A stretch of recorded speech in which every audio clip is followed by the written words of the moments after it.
Hola, muy buenas noches. Tercer programa de Crímenes de Córdoba.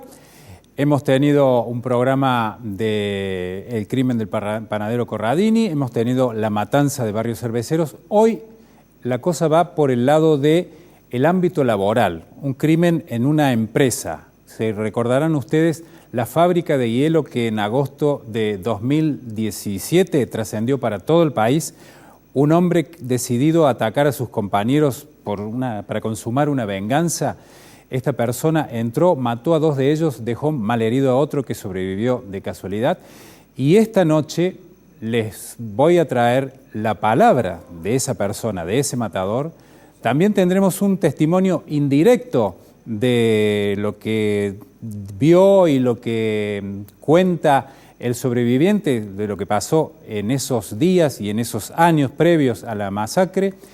Y finalmente, para entender qué le pasó a esta persona, traeremos un perito forense que nos dirá cómo funciona la psiquis de este asesino o de esta persona que finalmente resultó inimputable. Pero como todos los programas, les propongo repasar en este informe los pormenores de este caso, la masacre de Polarcito.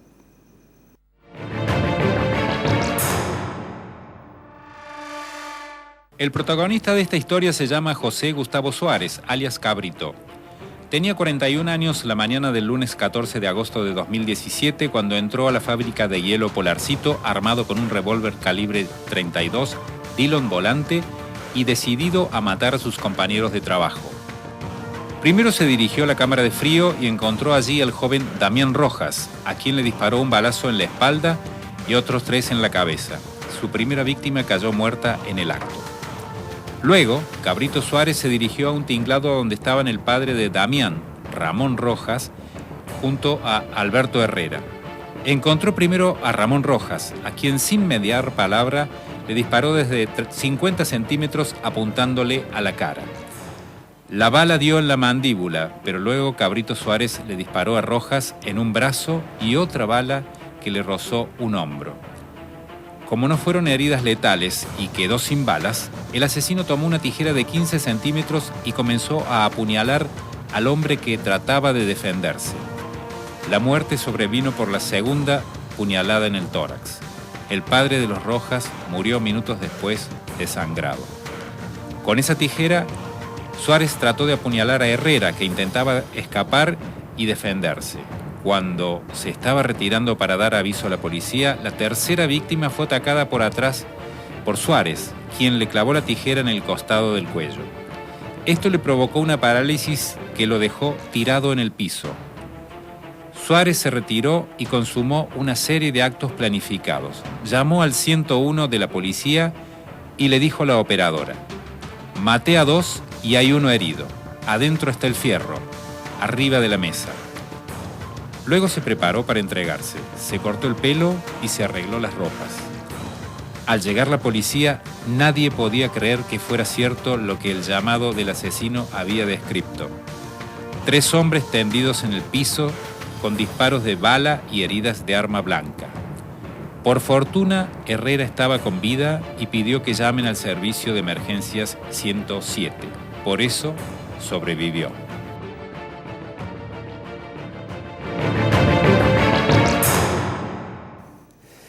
Hubo 2 muertos, padre e hijo, los Rojas, y hubo un sobreviviente, Hugo Alberto Herrera, que hasta el día de hoy está tratando de reponerse de algunas secuelas neurológicas, como estar con una parte de su cuerpo aún con limitaciones para moverse.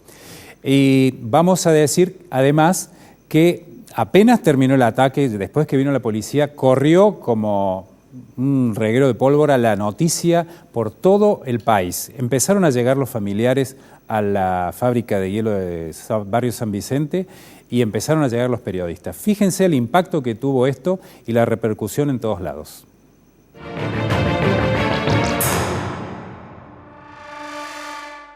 Esa mañana, cerca del mediodía, cuando trascendió la noticia y estallaron las redacciones de todo el país, comenzó a ventilarse el posible móvil de la masacre de Polarcito. Los familiares y testigos comenzaron a señalar que el matador aseguraba que se había vengado de sus compañeros porque lo cargaban y se burlaban de él por problemas de disfunción eréctil y su fracaso con las mujeres. ¿Qué puede haber pasado? La verdad que no tengo idea, porque son, según lo que dice, que lo llaman hambre, pero no creo una cosa de esa, porque son gente espectacular, realmente muy humilde, muy laboradora, así que es sorprendente de todo esto.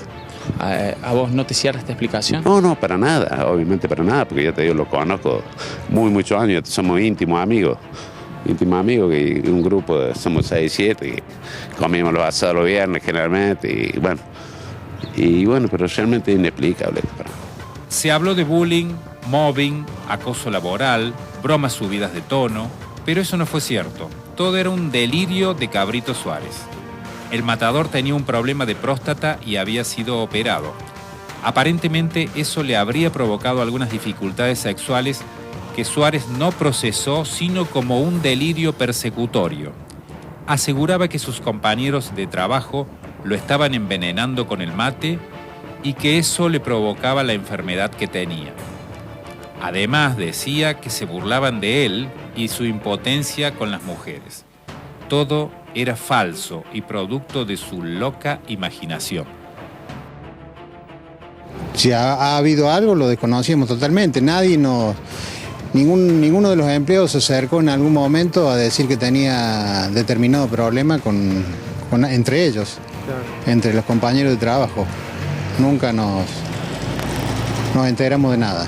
Los que describen a Suárez lo reflejan como alguien muy cerrado, poco expresivo. Sí, una persona que hablaba muy poco y él venía, cumplía su trabajo y nada más.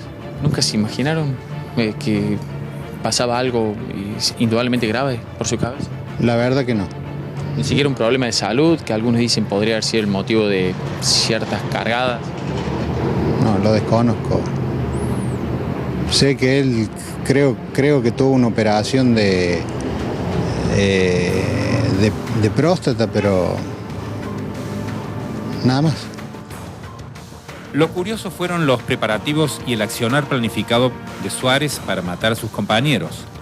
Dejó una carta al hombre que le alquilaba su departamento donde le sugería que iba a hacer algo drástico y le cedía sus pertenencias. Armó una mochila y la preparó como para ir a la cárcel. Llamó la atención una expresión que incluyó en esa carta que dejó al dueño del departamento. No podía más, mi cuerpo y mi cabeza no daban más. Sentía que me moría sin hacer nada. Un poquito de dignidad.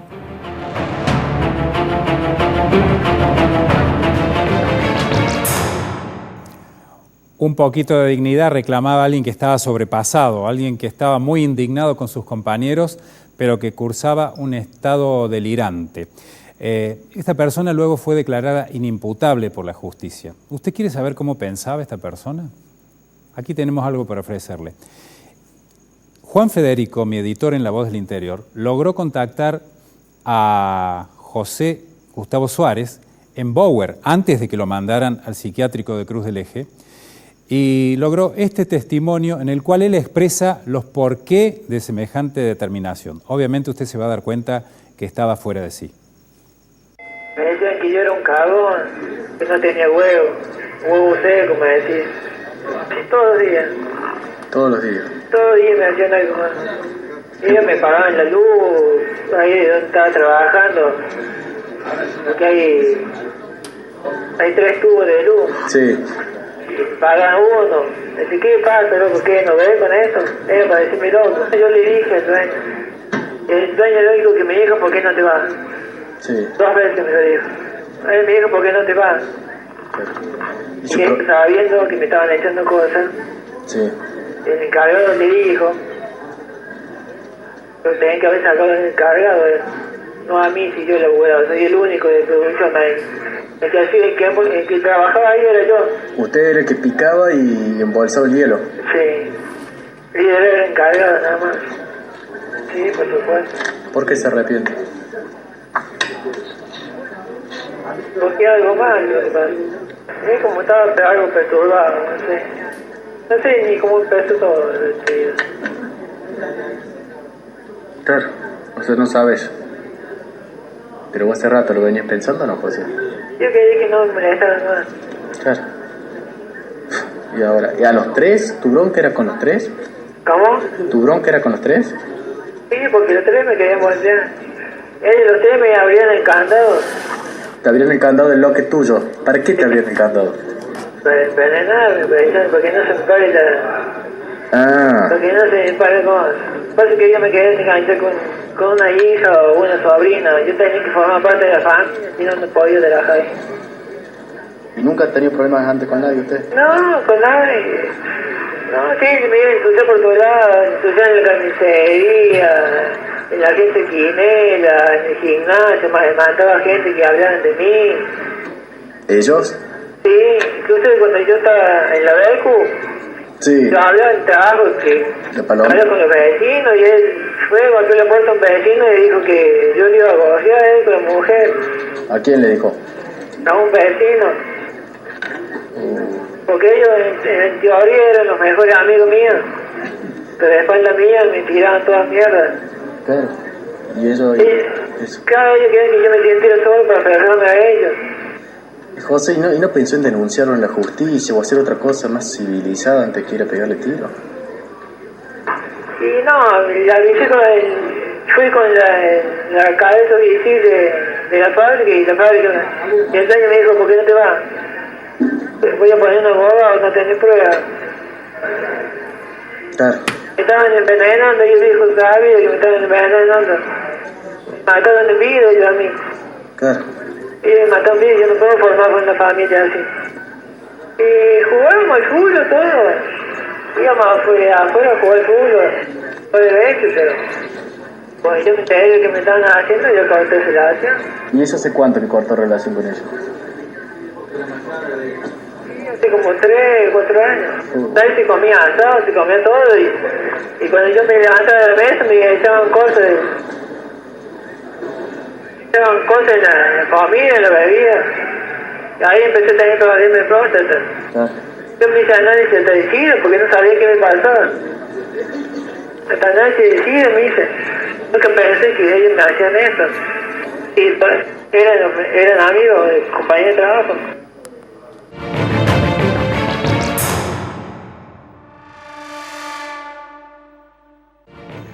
Un desquiciado directamente. El SIDA no se contagia porque a uno le pongan algo en el té. Evidentemente estaba trastocada su psiquis, estaba fuera de la realidad este hombre.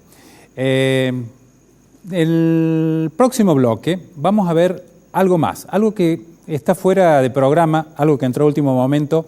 A través de otra persona nosotros vamos a tener un testimonio del sobreviviente, de Hugo Herrera, quien de alguna manera ha contado lo que pasó en la fábrica y cómo era la relación de ellos hasta que se desencadena esta mañana fatal. Bueno, hacemos la pausa y vamos con ese testimonio.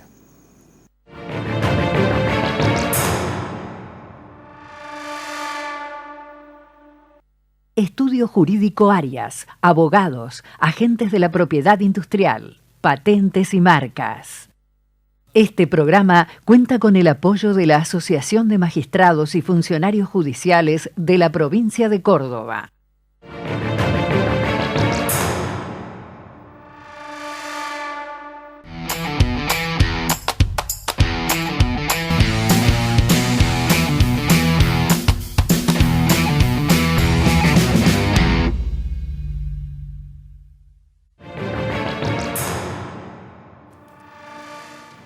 Seguimos con el análisis del caso de la masacre de Polarcito. Dijimos 2 víctimas fatales que dejaron una madre y una hermana como familiares dolientes que están haciendo su duelo. Carolina, pudimos hablar con ella, viven en La Calera. Es una persona, las dos están muy dolidas, están cursando el duelo.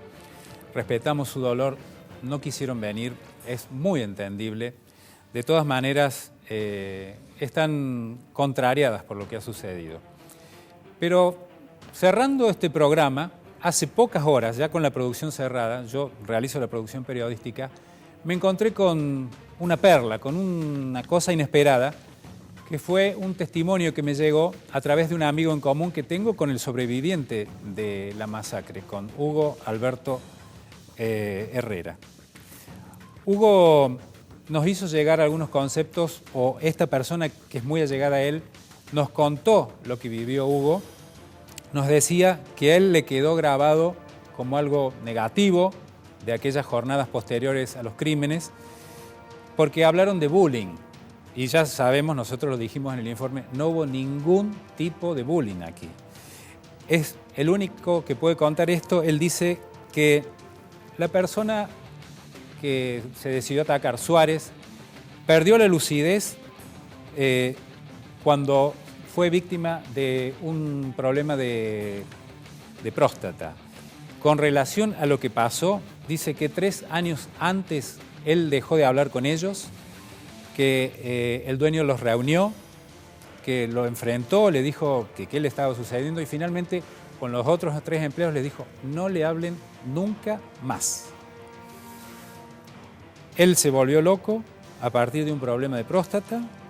Decía que lo habían envenenado sus compañeros de trabajo porque le habían dado productos con el té y que eso le había generado ese problema de próstata.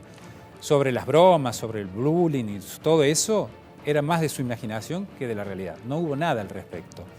Dice, las bromas eran como en todo lugar donde trabajan hombres, donde se cargan por los partidos de fútbol.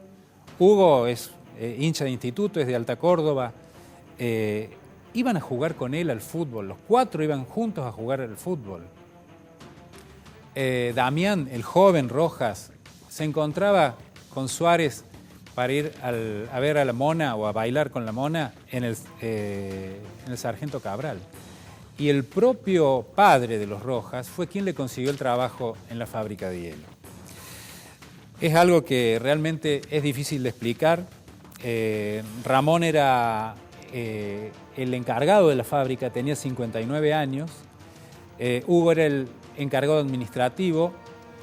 Damián era quien hacía el reparto de la fábrica y Suárez, de 41, tenía la función de hacer de operario de la fábrica, quien se encargaba de congelar, de descongelar, de separar el hielo, etc.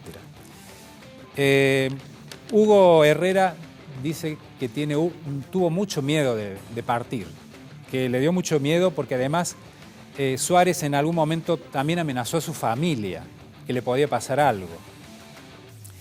Y también nos rescata una frase que dice, el mismo que casi me mata, fue el que me salvó. ¿Por qué? Porque fue la persona que llamó a la policía y dijo que había 3 cadáveres, pensando que estaban todos muertos. Cuando llega la policía, él que estaba inmóvil en el piso, pero presenciando todo, con toda la lucidez, les pide por favor que llamen a una ambulancia. De esa manera se salvó Hugo Alberto Herrera, la persona que de algún modo ha tenido la gentileza de hacernos llegar este testimonio. Luego de la pausa, la última pausa, vamos a ver con un especialista en esta materia qué fue lo que le pasó al victimario.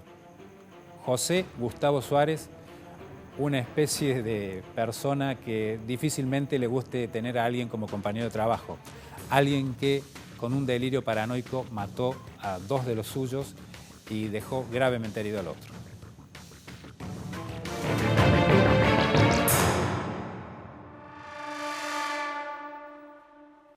Estudio Jurídico Arias, abogados, agentes de la propiedad industrial, patentes y marcas. Este programa cuenta con el apoyo de la Asociación de Magistrados y Funcionarios Judiciales de la provincia de Córdoba.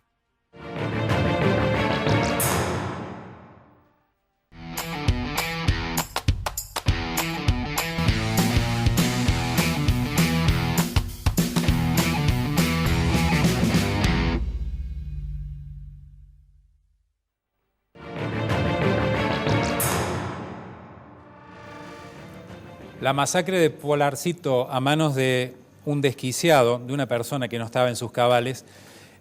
Nosotros habitualmente nos encontramos en tribunales, caminamos mucho los pasillos y nos cruzamos siempre con algunos profesionales, peritos forenses, peritos legales, peritos que hacen, algunos son psicólogos, algunos son psiquiatras. Estamos junto a el doctor Antonio Ábalos, perito psiquiatra en aquella oportunidad. ¿Cómo le va, doctor? Fue ¿Cómo le va? el perito de la defensa, Sí, perito oficial de la defensa. de la defensa pública, sí. Y tuvo a su cargo analizar este caso. Claro, formar parte del control de la pericia Exactamente. oficial propuesto por el abogado defensor de Suárez. Que era también oficial de la defensa El del defensor doctor oficial. Quijada. Sí. ¿Qué podemos decir de un paranoico que está dispuesto a todo cuando siente que algo lo está persiguiendo? ¿Cómo lo puede describir usted como psiquiatra? Esta enfermedad se encuentra dentro de lo que nosotros llamamos psicosis. Y lo que nos autoriza a decir que una persona tiene una psicosis es una cualidad, que la persona ha perdido el sentido de realidad. Eso es el eje. Hay muchas características que definen la enfermedad, pero ese es el eje, eso es lo más importante. A partir de esa pérdida de sentido de realidad, todo lo que la persona hace, piense, lo que diga, está teñido por esta cuestión. Está disociado de lo que está pasando. Claro, no está en la realidad, está en su propia realidad. Él interpreta el mundo, las personas, lo que le dicen, lo que ve, lo interpreta de manera persecutoria, de manera desconfiada, amenazante, a tal punto que hay momentos en que se les plantea ¿es su vida o la vida de los demás que supuestamente lo amenazan, o como estamos viendo en el bloque anterior, que supuestamente se burlaban? Y acá queda demostrado que en realidad no se burlaban, sino que él interpretaba actitud de su compañero como burlas o perjuicio hacia su persona. Esa es la base. Hay distintas formas, ¿no es cierto?, de distintos tipos, ¿no es cierto? Como cuantas personalidades existen, hay distintos modos de ser paranoico. Ajá. Ahí se mencionó algo muy importante, que 3 años antes había habido problemas. Entonces podemos decir, esa enfermedad empezó 3 años antes. Estos procesos internos, estas vivencias irreales, las tiene 3 años antes. 3 años antes esta persona se aparta de su familia, se aparta de sus compañeros, de sus amigos, en fin. Sí, dicen que ya dejó de saludarlos, los enfrentaba, no le podían dar órdenes sin que él tomara una actitud de enfrentar o de olvidarse, darse vuelta y no hacer caso. Bien. Estaba muy difícil el trato con él. Ahí se había instalado la enfermedad, y lo que puede ser sencillo para un psiquiatra o un psicólogo diagnosticar, para el grupo de personas que conviven, no es tan sencillo diagnosticar este tipo de enfermedad o darse cuenta. Bueno, yo le voy a proponer que veamos juntos un pequeño tramo de video con Carolina Rojas, la hija de Ramón y la hermana de Damián, que, bueno, se queja de lo que ha pasado con esta situación con una crónica de época, ¿no? Es lo que pasó hace 2 años después de los crímenes. Veamos ese informe.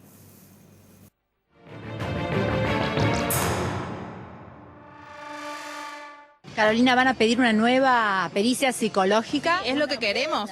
No en una hora se puede determinar el trastorno que supuestamente tiene en este momento. Él determinó, ejecutó, planeó, dejó una carta, llevaba con él una mochila preparada porque ya sabía lo que se le esperaba. En un momento en las pericias se le pregunta por qué estaba en Bower. ¿Dónde estás? No, ¿dónde estás? Perdón. Y dijo, estoy en Bower porque me mandó una macana.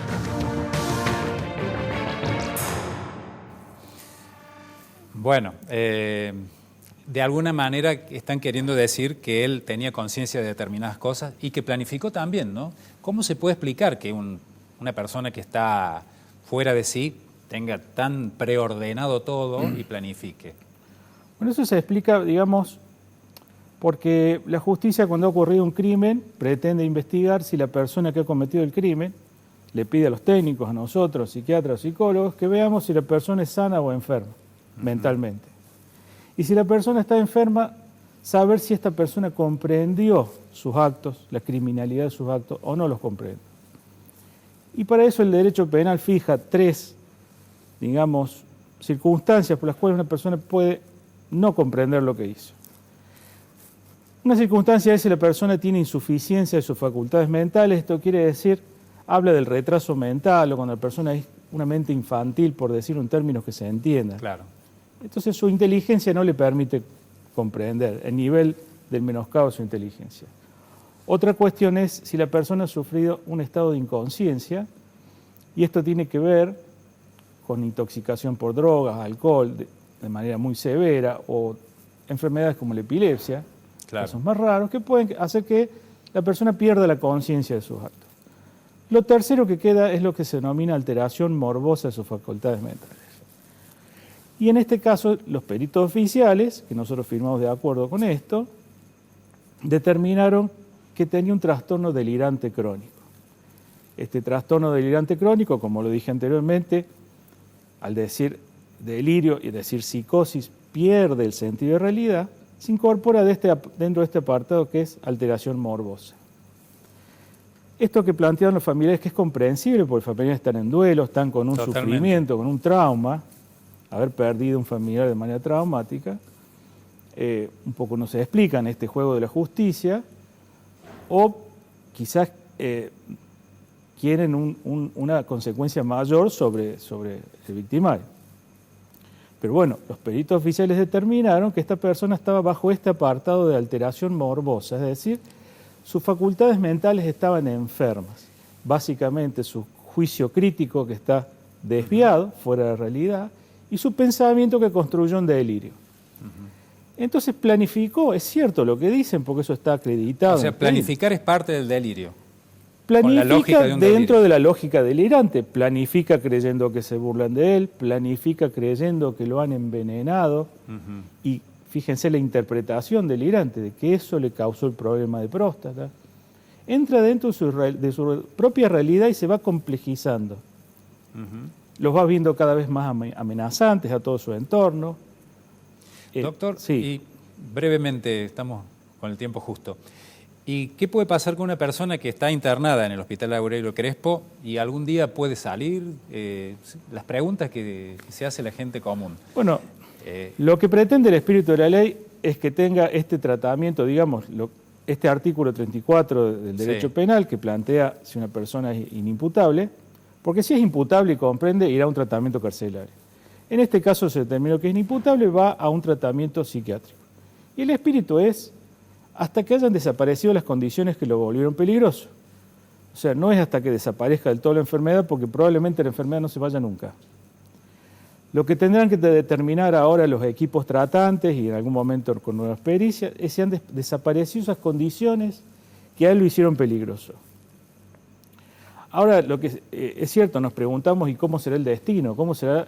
Porque la importancia no es tanto la internación, sino cuando se lo dé de alta, cómo serán sus seguimientos, requerirá un control estricto. El Estado tendrá que ser responsable en eso. El Estado tendrá que ser un tanto responsable en cuanto se le brinde un control de un tratamiento ambulatorio, o sea, muy controlado, muy equilibrado. Sobre todo de fines preventivos, es decir, que no se vuelva a repetir este tipo de conductas, que pueden no volver a repetirse nunca. Puede haber sido una crisis de esta magnitud única en su vida. No obstante, le debemos a la sociedad y al mismo individuo un control para su salud.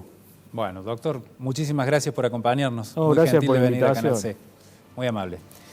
Y vamos a decir que el fiscal Villegas y la jueza de control Celeste Ferreira hicieron varios esfuerzos para sacarse todas las dudas. Hicieron la pericia, la ampliación de la pericia. No querían dejar las cosas a medio camino, en un caso tan polémico, tan fuerte, ¿verdad? La psiquiatría dijo, no, realmente es una persona inimputable. Después de la pausa, cerramos el programa con nuestras conclusiones.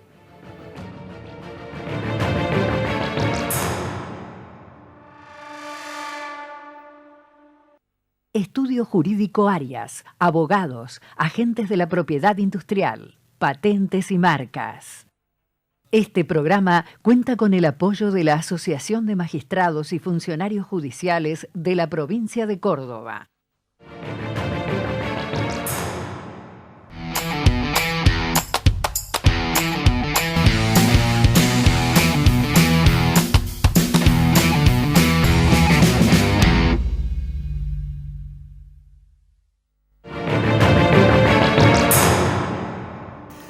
Hemos visto de esta manera el caso de la masacre de Polarcito. donde un desquiciado mata a 2 compañeros y uno de ellos, por suerte, alcanzó a sobrevivir. Como nos pasa en varios de los programas ya, el caso queda de alguna manera abierto para que se sucedan algunas otras consecuencias todavía. Han pasado más de 2 años, pero esta persona está internada en el psiquiátrico de Cruz del Eje y hay algunos que dicen que, bueno, que su situación puede variar, que si pasa la fase aguda y logran compensarlo, acaso algún día salga. Habrá que ver si el Estado está en condiciones de hacerse responsable o de asegurar que esa persona no sea peligrosa para terceros. Bueno, nos despedimos, nos encontramos en la próxima emisión de esto que se llama Crímenes de Córdoba. Buenas noches y muchas gracias por acompañarnos.